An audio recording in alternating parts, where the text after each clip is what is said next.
Hey MW friends! So today I'm excited to share to you my January 2020 favorites.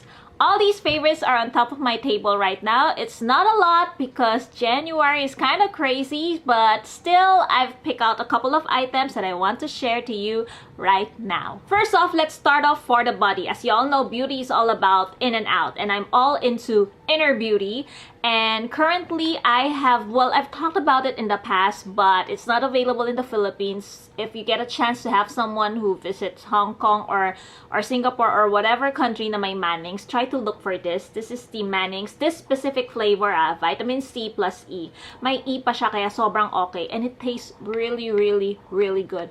But if you want something locally, it will always be Baroka for me. Next up, let's talk about hair. You all know I have been growing my hair and I want to take care of it as much as possible. You all know that I love the Yves Rocher Rinsing Vinegar, and it comes in a super small size, diba? And recently visited the Yves Rocher store in Ayala Mall by the Bay. Ay nako, sobrang saya ko when I saw this huge bottle. See? Less than half na lang natitira. I have a second bottle na nakatago dyan. So, nag-hoard ako. Next, also for the hair, this is really inexpensive. I discovered this in sachet form. And this one is the Megan Brazilian Blow Straight Hair Polish. Super duper nice and inexpensive. It's available at Watson's. It really keeps my hair shiny and manageable all day. I just use a little bit of amount on the palm of my hand, parang ganyan nakakonte. I'll show you. Ayoko na sobrang dami. So, it weighs down my hair kasi. So, just a few amount, just rub between your hand, and ginaganyan ko siya. It's a polish. And look for the hair treatment na same brand Megan, same scent. Sobrang ganda niya. So, I haven't bought an extra, pero yun yung nakalimutan ko bilhan when I go to Watson's. Pero yun pala ang to buy list ko. Pero sobrang ganda rin yun. I'll show a picture somewhere there kasi na-take ko yung picture ata. If not, basta Megan Brazilian Straight Blow something na hair treatment. Go for it. Next, let's talk about sunblock. I talked about this Coco Papaya Coconut Sunblock Gel from one of my video or unboxing, and sobrang nice siya, very lightweight, and it's really a gel-like texture. I'll show you. Sobrang para siyang marshmallow. Sobrang lightweight lang niya. Just a few amount, and then I just apply it on my face. Well, na-apply ko na siya kaninang umaga. So, I am reapplying on top of face powder. And it's super lightweight, no scent, and no skin irritation. Let's continue another new discovery which I used in one of my IGTV. This is the Crayons BB Cream. Very inexpensive product, but surprisingly, ang ganda talaga niya. And I really use it, not all over face, but instead of using concealer sometimes, ginagamit ko siya as a concealer on the under eye area kasi sobrang lightweight lang niya. I just press it like this quickly.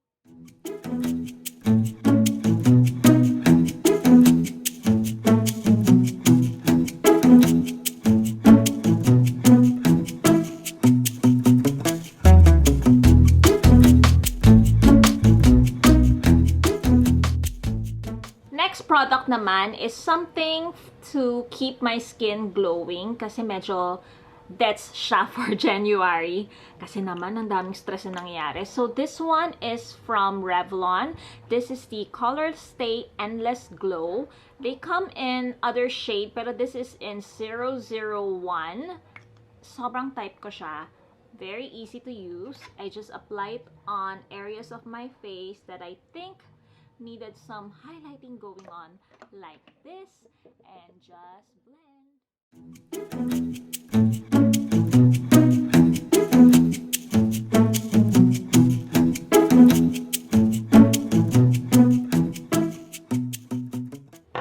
Next, I cannot go out without blush if I look this pale, and recently favorite ko yung Cathy doll Malibu Sunset Blusher. They came up with two shades, but this one is in 04 Winter, which I really like. Obviously, ginagamit ko siya.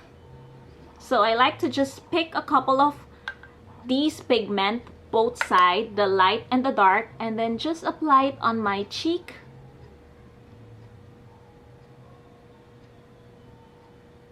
So, perfect siya because it has a little bit of a frosted effect. So, hindi nawawala yung kaninang in-apply kong from Revlon na highlighting or Endless Glow product. Instant color. And then, last two products, I'm not yet done. For the lips, I am picking this a lot recently. This is the Bobbi Brown. Hindi ko makita kasi maliit, but I'll put it there. But this shade is just perfect for daily use. I am currently wearing it, but I'll apply it again para makita nyo. So, this is how the color looks like. Very natural. And apply it on my lips again. It stays, ha? So, it applies and feels like a liquid cream, and then magmamelt siya into your lips, and it turns off semi-matte after. So, really nice. Lastly, I have to talk about fragrance because this is a newly loved fragrance that I have to share to you. I got this recently. It's the Niyo and Co. Eau de Toilette. It's a Mirto, scent in Mirto. And what I love about this is that on first spritz, parang you just smell something citrusy, something very usual, like in most other scent that you probably, you know, sniffed in the past. But what I love about this fragrance is that as the minutes or hours go by, parang nagbo-blend in siya into your body. Umiiba yung amoy niya. Basta ang bango-bango niya, I cannot explain, or I'm just trying to let you guys know na mabango ako. No, just teasing you. Pero totoo, ang bango niya, and it's just a unique scent na parang wala na siyang kapareha. So, try to look into this because I've done some research. Fragrance is actually a strength for this brand, so look into it.